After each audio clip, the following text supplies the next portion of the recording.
안녕하세요. 입 바른 소리 안 하고는 못 참는 30대 여성입니다. 이제는 안 보고 살 시댁인지라 저희 시댁이라고 표현하는 것도 짜증나는데 그래도 편의상 저희 시댁이라고 부를게요. 저희 시댁에는 지밖에 모르는 인간이 하나 있는데요. 남편의 형, 그러니까 아주버님입니다. 제가 보기에는 특별히 잘난 것도 없고 성질만 개떡 같은데 시부모님께서는 그래도 맏아들이라고 나이 40 먹은 그 아들을 무슨 상전 모시듯 합니다. 제가 이렇게 사연을 쓰게 된 것도 어떻게 보면 시부모님 때문이기도 하네요. 자기 자식 안기한 부모가 어디 있겠어요. 그렇게 생각하자면 저희 시부모님이 아주버님한테 꼼짝 못하는 것도 아주 이해 못할 일은 아니겠지요. 하지만 시부모님한테 아들이 저희 아주버님만 있겠어요? 그러면 제가 이렇게 사연을 쓸 이유가 없지요. 제가 열받는 건 저희 남편에겐 형인 아주버님도 있고 어린 여동생, 그러니까 시누이도 있습니다. 저희 시부모님은 맏아들은 상전 모시듯 시누는 무슨 공주 키우듯 하시면서 저희 남편만 찬밥 취급을 하시더군요. 저희 남편이 어디 못난 구석이 있는 것도 아닙니다. 제 눈에 안경이라 하실까봐 객관적인 사실만 먼저 말씀드릴게요. 둘째인 남편은 세 남매 가운데서 제일 좋은 대학교를 졸업했습니다. 유학을 가고 싶었는데 시부모님께서 돈이 없어서 못 보내주신다 하셨대요. 하지만 그 무렵 아주버님께서 사업을 한다고 난리를 쳐서 시부모님이 지금 사시는 아파트를 담보로 1억을 대출받아 지원해 주셨다고 하더군요. 남편 말로는 워낙에 큰형과 어려서부터 차별을 받아왔기에 웬만한 일로는 상처도 잘 안 받는데 그때는 감정적으로 많이 힘들었다고 하더라고요. 그래도 다행히 지금은 판교에서 가장 잘 나가는 IT 회사에 연봉 1억 넘게 받으며 다니고 있습니다. 아주버님 사업은 결국 망해서 본전도 못 건졌어요. 평생 시부모님이 주시는 용돈만 쓰고 살았지 어디서 제대로 아르바이트도 안 해본 사람이 갑자기 무슨 운동기계를 가져다 판다고 설쳤으니. 뿐만 아니라 신우에 대한 아버님 어머님의 지원도 장난이 아니었어요. 대학생인 신우는 어느 다른 여대생들처럼 외모를 가꾸는데 관심이 많았습니다. 저도 그런 시절이 있었으니 당연히 그 마음 이해하지요. 하지만 제가 지금 연봉 8천을 받으며 회사 생활을 하고 있는데 이런 저도 2, 300만 원짜리 핸드백은 선뜻 사기가 어렵거든요. 신우는 거침이 없더라고요. 일단은 어머님 아버님을 조르고 그게 여의치 않다 싶으면 지 오빠들을 아주 달달 볶아요. 무슨 프라이팬 위에서 감자 볶듯이 어지간히 달달 볶습니다. 개떡 같은 성질을 가진 아주버님도 신우한테는 꼼짝을 못하더라고요. 아주버님이 그럴 정도니 순딩이 저희 남편은 어땠겠어요? 그나마 저희 남편은 저랑 결혼 이야기가 나오면서 자의반 타의반으로 신우의 무리한 요구에서 벗어나게 되었습니다. 새 남매의 인물에 대해 말해보자면 이건 뭐 다들 보는 눈이 다르니까요.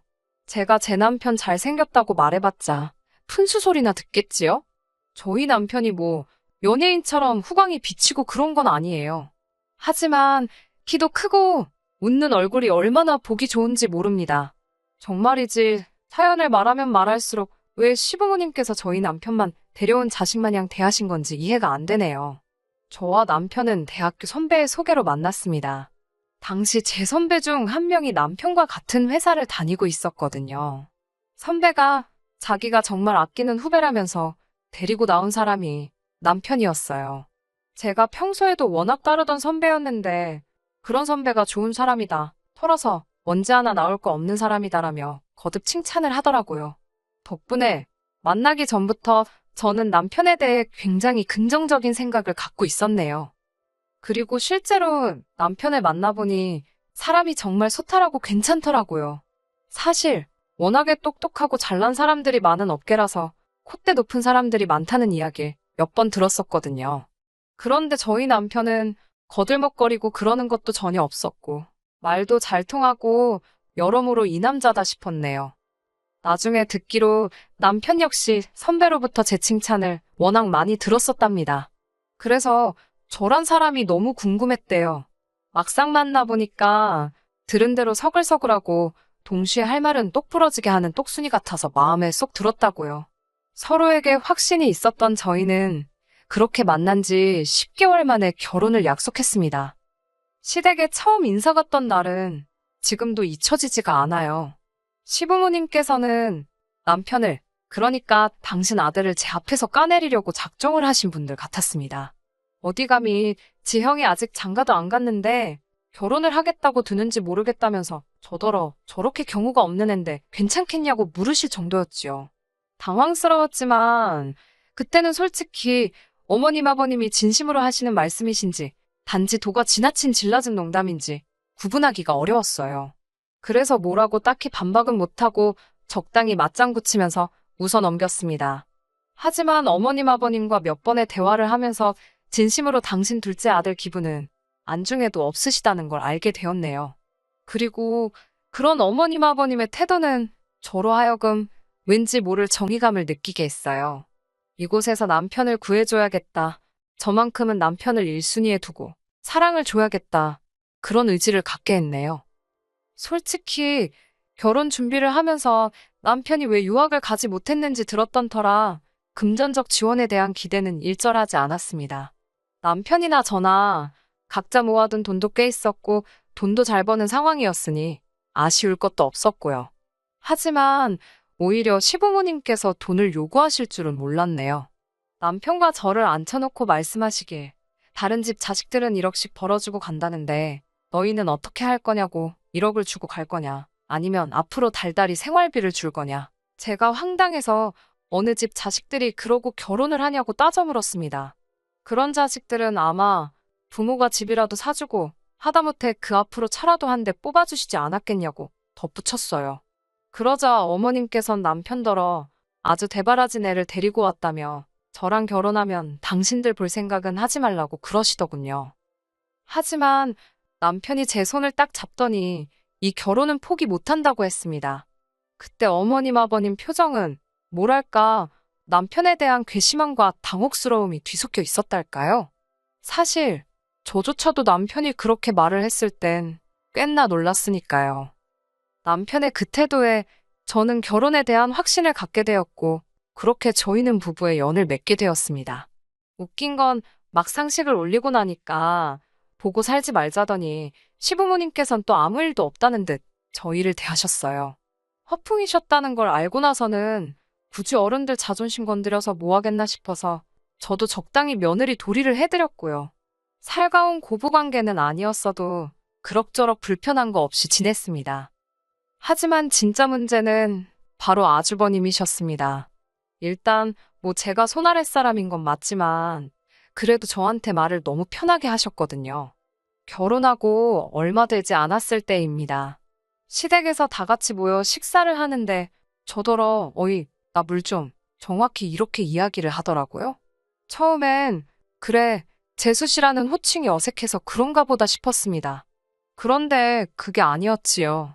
어이 소리를 3번 듣고 나서야 이건 아니지 싶어서 아주버님께 저한테 재수씨라고 부르면 된다고 알려드렸습니다. 반말도 하지 마시라 했고요. 그러자 아주버님께서 나이도 한참 어린 대씨는 무슨 씨, 그리고 그럼 나더러 존대를 하라는 거냐고 눈을 부라리며 묻더라고요. 그 소리를 듣고는 어이가 없어서 바로 옆에 있던 신우에게 제가 야 가서 물 가져와 그랬습니다. 신우가 눈을 동그랗게 뜨고는 절 쳐다보길래 그래 너 말야 가서 물 떠오라고. 아주버님이 식사 시간에 저에게 했던 그대로 신우한테 해줬지요. 시부모님하고 아주버님의 반응은 정말 가관이었습니다. 특히 어머님께선 저더러 아주버님하고 저하고 서열이 같냐며 아주버님은 당신들 죽고 나면 이 식구들 중 최고 어른이나 마찬가지인데 반말 좀 할 수 있는 거라셨지요.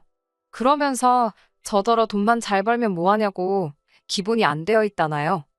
이건 뭐 시댁 식구 전부 사고방식이 글러먹어서 제가 어디서부터 설명을 해줘야 할지 모르겠더라고요. 알려준들 들어먹을 것 같지도 않고 그래서 저는 눈에는 눈, 이에는 이라는 심정으로 아주버님이 저에게 호칭 제대로 불러주시고 존댓말 해주시면 저도 신우에게 똑같이 해주겠다 했습니다. 남편은 제가 그런 이야기를 하는 와중에 저를 말리는 척하면서 짐을 싸고 있었고요.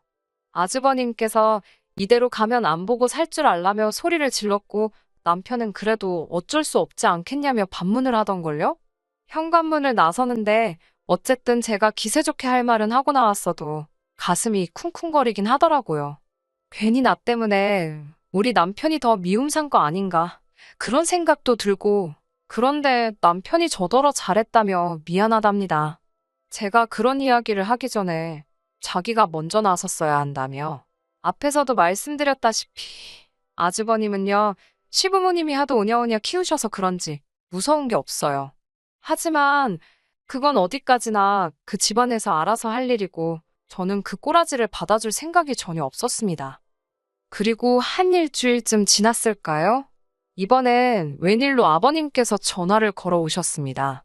저더러 아주버님이 자존심이 세서 그러니까 저더러 먼저 아주버님이 사과할 수 있게 판을 좀 깔아보라셨어요.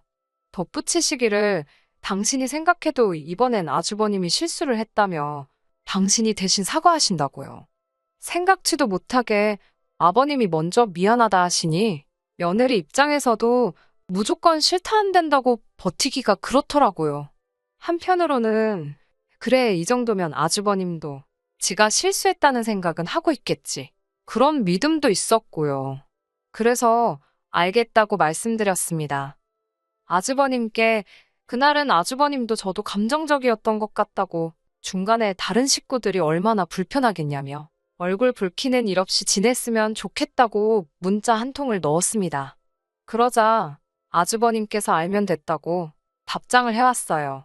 답장을 확인하곤 기분이 쎄하더라고요. 이 인간이 말귀를 알아들은 건지 아닌지. 그래도 또 그걸 따지고 들 수는 없었으니 그대로 유야무야 지나가게 되었습니다. 하지만 사람이 진짜 하나를 보면 열을 안다고 하더니 그 말이 딱이더라고요. 시댁 식구들은 사고방식도 아주 글러 있었지요.